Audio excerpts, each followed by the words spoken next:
ಬಡವರ ರಕ್ತ ಹೀರುವ ಬಡವರ ಪ್ರಾಣವನ್ನ ಬಲಿ ತೆಗೆದುಕೊಳ್ಳುವ ಮೈಕ್ರೋ ಫೈನಾನ್ಸ್ಗಳ ವಿರುದ್ಧ ಮುಖ್ಯಮಂತ್ರಿಗಳು ವಾರ್ನ್ ಮಾಡಿದ್ರು. ಮುಖ್ಯಮಂತ್ರಿಗಳ ವಾರ್ನಿಂಗ್ ನಡುವೆಯೂ ಕೂಡ ಮೈಕ್ರೋ ಫೈನಾನ್ಸ್ಗಳ ಅಟ್ಟಹಾಸ ಜಾಸ್ತಿ ಆಗ್ತಾ ಇದೆ.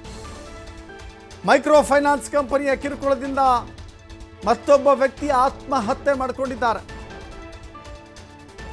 ಹಾವೇರಿ ಜಿಲ್ಲೆಯ ರಾಣೆಬೆನ್ನೂರು ತಾಲೂಕಿನಲ್ಲಿ ನಡೆದಿರುವಂತಹ ಘಟನೆ ಇದು. ಮಾಲ್ತೇಶ್ ನಾಗಪ್ಪ ಅರಸೀಕೇರಿ 42 ವರ್ಷ ಮೃತ ದುರ್ದೈವಿಗೆ. ಬಡಾವಣೆಯಲ್ಲಿ ಹೇರ್ ಕಟಿಂಗ್ ಶಾಪ್ ನಡೆಸ್ತಾ ಇದ್ದಂಥ ಮಾಲ್ತೇಶ್ 4 ಲಕ್ಷಕ್ಕೂ ಅಧಿಕ ಮೊತ್ತದ ಸಾಲವನ್ನು ಗೀತಾ ಮತ್ತು ಮಾಲ್ತೇಶ್ ದಂಪತಿ ತೆಗೆದುಕೊಂಡಿತ್ತು. ತವರು ಮನೆಗೆ ಸಾಲ ಕಟ್ಟಲು ಹಣ ತರಲಿಕ್ಕೆ ಹೋಗಿದ್ರು ಗೀತಾ. ಈ ವೇಳೆ ಮನೆಯಲ್ಲಿ ಪತ್ನಿ ಇಲ್ಲದನ್ನು ನೋಡಿ ಮಾಲ್ತೇಶ್ ಆತ್ಮಹತ್ಯೆಗೆ ಶರಣಾಗಿದ್ದಾರೆ.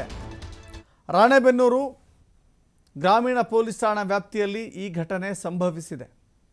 ಜೀವನವನ್ನು ಕಟ್ಟಿಕೊಳ್ಬೇಕು, ಸಾಲವನ್ನು ತೆಗೆದುಕೊಂಡು ಜೀವನವನ್ನು ಕಟ್ಟಿಕೊಳ್ಬೇಕು, ಸ್ವಾವಲಂಬಿ ಆಗಬೇಕು ಅಂತ ಹೇಳಿ ಸಾಲ ಮಾಡಿ ಕಷ್ಟಪಟ್ಟು ದುಡಿದು ಸಾಲವನ್ನು ಮರುಪಾವತಿ ಮಾಡಿ ಮುಂದುವರಿಬೇಕು ಅಂತ ಯೋಚನೆ ಮಾಡ್ತಾರೆ. ಆದರೆ ಮಾಲ್ತೇಶ್ ಅದೇ ರೀತಿ ಯೋಚನೆ ಮಾಡಿದ್ರು ಅಂತ ಕಾಣಿಸುತ್ತೆ. ಬಟ್ ಇಲ್ಲಿ ಆಗಿದ್ದೇ ಬೇರೆ.